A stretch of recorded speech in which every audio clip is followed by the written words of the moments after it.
الحمدللہ رب العالمین والصلاة والسلام علی رسولہ الکریم اما بعد فاعوذ باللہ من الشیطان الرجیم بسم اللہ الرحمن الرحیم قل هل يستوی الذین یعلمون والذین لا یعلمون انما یتذکر اولو الالباب صدق اللہ العظیم۔ معزز سامعین کرام، اللہ کریم نے یہ 23واں پارہ ہے، سورہ زمر ہے، اس کی آیت نمبر 9 کا یہ حصہ میں نے تلاوت کیا۔ اللہ کریم نے فرمایا کہ تم فرماؤ کہ کیا علم والا اور جو علم والا نہیں، کیا وہ برابر ہو سکتے ہیں؟ اور یہ جو نصیحت ہے یہ تو عقل والوں کے لیے ہے، یعنی علم والا اور جو جاہل ہے وہ کبھی بھی برابر نہیں ہو سکتا۔ اسی طرح نیکی اور برائی یہ برابر نہیں ہو سکتے، دن اور رات یہ برابر نہیں ہو سکتے، اندھا اور بینا برابر نہیں۔ اس طرح یہ اللہ کریم نے بہت ساری چیزوں کا یہ ذکر فرمایا ہے۔ تو آج ہم اس چیز کا علم حاصل کریں گے کہ یہ لقطہ کے بارے میں، لام اور کاف دو نقطیہ اور آگے طا اور ہا، لقطہ۔ یہ لقطہ کیا ہے؟ اس کی تعریف کے بارے میں کہ کوئی بھی راستے میں پڑی ہوئی چیز، یعنی کسی اور کی چیز گر گئی تو وہ کسی کو ملے تو اس کو لقطہ کہتے ہیں۔ تو اس کا کیا حکم ہے، ہم اس کو حدیث مبارکہ کی روشنی میں ہم دیکھتے ہیں کہ یہ مسلم اور مسند امام احمد میں حضرت زید بن خار رضی اللہ تعالیٰ عنہ سے روایت ہے کہ آپ نے نبی کریم صلی اللہ علیہ وسلم کے بارے میں بارگاہ عالیہ میں یہ سوال کیا کہ یا رسول اللہ صلی اللہ علیہ وسلم یہ لقطہ کیا ہے، اس کے بارے میں کیا حکم ہے؟ تو نبی کریم صلی اللہ علیہ وسلم نے فرمایا کہ وہ جو لقطہ اٹھائے وہ یعنی گمراہ ہے، یعنی اللہ اس کو گمشدہ چیز سے پناہ دے، وہ گمراہ ہے۔ اور ساتھ فرمایا کہ اگر وہ یعنی یہ ارادہ رکھتا ہو کہ میں اپنے استعمال میں لاؤں گا، یعنی گمراہ وہ کیا ہے، کیوں ہے کہ اپنے اگر وہ لالچ میں وہ اس کو اپنے استعمال میں لائے تو آگے اور حدیث شریف سن لیتے ہیں، پھر اس کے بارے میں کچھ بات کرتے ہیں۔ دارمی میں حضرت جارود رضی اللہ عنہ سے روایت ہے کہ نبی کریم صلی اللہ علیہ وسلم نے فرمایا کہ یہ جو لقطہ ہے یہ آگ کا شعلہ ہے۔ مقصد کیا ہے کہ یہ سبب عذاب ہے، عذاب کا سبب ہے۔ اور یہاں بھی اور پہلی حدیث شریف میں بھی مفہوم یہ کہ اگر وہ اپنے طمع کے لیے اٹھائے، یعنی اپنے استعمال کے لیے اٹھائے،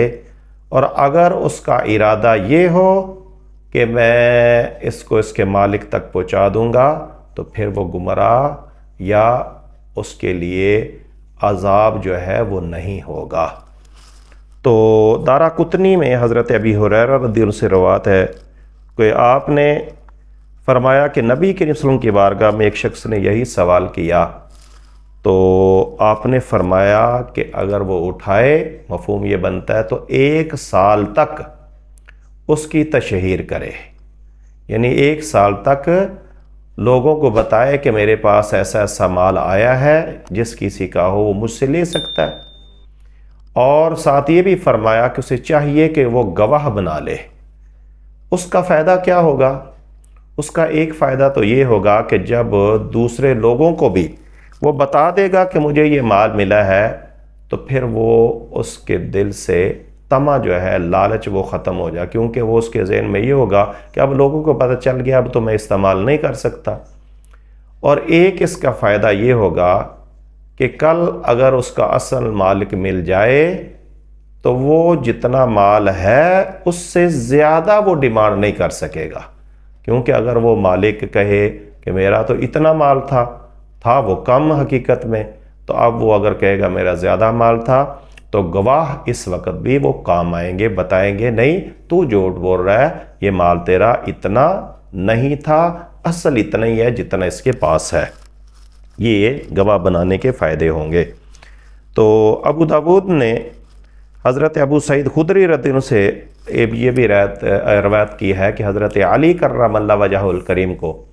ایک بار ایک دینار ملا، ضرورت تھی، آپ نے استعمال میں لایا، لیکن مفہوم یہ ہے کہ جب وہ عورت جس کا وہ گرا تھا وہ ڈھونڈتی ہوئی آئی تو نبی کریم صلی اللہ علیہ وسلم نے فرمایا کہ علی اس کو اس کا درہم واپس کر دو، تو واپس کر دیا گیا۔ تو یہ یہاں یہ بھی عرض کروں کہ یہ اٹھانا موجودہ دور میں یہ اٹھایا جائے گا، کیونکہ حدیث شریف میں ملتا ہے کہ پہلے نبی کریم کی ظاہری زندگی میں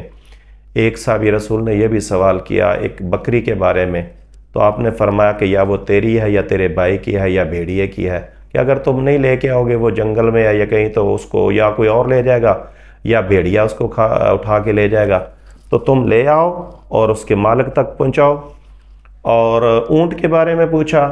تو انہوں نے فرمایا کہ نہیں، اونٹ چونکہ وہ اس کا یعنی وہ پانی کے لیے بھی وہ ذخیرہ کر سکتا ہے، وہ خوراک کا بھی اپنا، اور پھر بڑا جانور ہے، بیڑیا وغیرہ اس کو پریشان نہیں کر سکتا، اس کو نہیں پکڑ سکتا، تو اس کو یعنی منع فرمایا اونٹ کے بارے میں۔ لیکن مسئلہ یہ ہے بہار شریعت میں یعنی جلد دوم یہ حصہ جو دہم ہے 10واں حصہ، اس میں یہ نقطہ کے بارے میں اس میں یہ لکھا کہ موجودہ دور میں کیونکہ یہ حالات وہ نہیں رہے، اب اگر آپ نہیں رہیں گے تو وہ کوئی اور لے جائے گا، تو اگر اچھی نیت ہے کہ اس کے مالک تک پہنچ جائے تو وہ اونٹ کو بھی اور ایسی چیز کو بھی لا سکتا ہے، لیکن 1 سال تک اس کی تشہیر کرے، اس کے بعد اگر مالک مل جائے تو وہ تو فابیہا اچھی بات ہے، اصل مالک تک چیز پہنچ گئی، اگر نہ ملے تو یہ بہتر یہ ہے، افضل یہ ہے کہ وہ جس کا اصل مالک ہے اس کے نام کا یعنی صدقہ کر دے، یعنی نیت یہ کرے کہ مولا یہ جس کا یہ مال ہے جو اصل وارث ہے اس کا ثواب اسے پہنچے، تو اس کی اچھی نیت کی وجہ سے اللہ غفور الرحیم ہے، اللہ کرم فرمانے والا ہے، ممکن ہے اور امید واسق ہے کہ اللہ تعالیٰ اس کو بھی اس کی جزا دے گا، اس کا بدلہ ضرور دے گا اللہ تعالیٰ۔ تو باقی یہ مسئلہ کہ اگر یہ عصا وغیرہ یہ جو معمولی جن کو عام طور پہ سمجھا جاتا ہے، عصا ہو گیا، یہ رسی وغیرہ ہو گئی، اگر وہ گری کہیں سے ملتی ہے، راستے میں ملتی ہے، تو وہ عصا وغیرہ رسی وغیرہ کو بندہ استعمال اپنے میں لا سکتا ہے۔ تو اگر 2 شخصوں کو کوئی چیز ملی تو پھر دونوں کے لیے تشہیر ضروری ہے، اگر ایک نے دیکھی دوسرے کو بتائی دوسرے نے اٹھا لی تو جو اٹھائے گا وہ ذمہ دار ہے، وہ تشہیر کرے گا اور وہ مالک تک پہنچائے گا۔ تو لیکن یہ وہ چیزیں ہیں جن کے خراب ہونے کا خدشہ نہیں، وہ 1 سال تک ان کی تشہیر کی جائے گی۔ اب دیکھنا کہ وہ چیزیں ذہن میں سوال پیدا ہوتا ہے کہ وہ چیزیں جو خراب ہونے والی ہیں، مثال کے طور پہ فروٹ ہمیں ملا یا کوئی ایسی چیز جو اور خراب ہونے والی ہے، تو اس کے بارے میں لکھا گیا ہے کہ جتنی دیر تک وہ خراب نہ، اس دیر تک اتنی دیر تک کچھ انتظار کرے، تو اگر وہ خراب ہونے کا اندیشہ ہے تو وہ اپنے استعمال میں بھی لا سکتا ہے، اور افضل وہی طریقہ ہے کہ وہ اس کے نام پہ اس کو صدقہ کر دے غریب مسکین کو، اگر یہ بھی لکھا گیا کہ اگر وہ خود مسکین ہے تو اپنے استعمال میں بھی لا سکتا ہے۔ تو ایک مسئلہ یہ کہ جو یہ عام طور پہ آپ نے بھی دیکھا ہوگا کہ ہماری مسجدوں میں یہ نماز کے ٹائم پہ یا جمعہ کے اجتماع میں یا ویسے کوئی جلسہ وغیرہ ہو تو اکثر ہماری جوتیاں تبدیل ہو جاتی ہیں، تو ان کے بارے میں مسئلہ عرض کرنا چاہوں گا کہ یہ لکھا ہے کہ اگر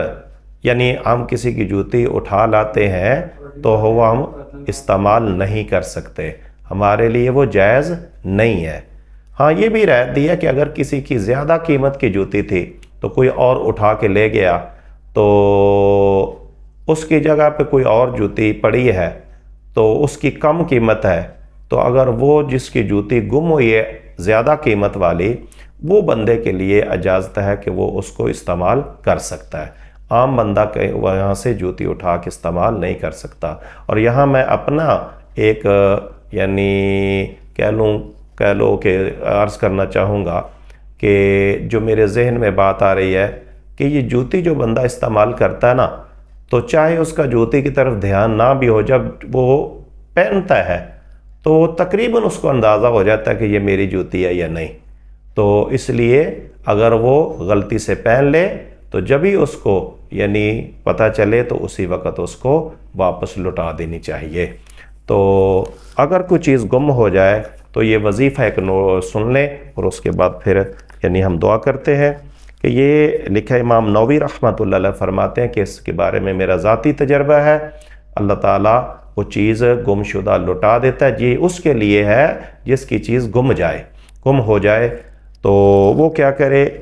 تو افضل یہ ہے کہ 2 رکعت نماز نفل حاجت کے پڑھے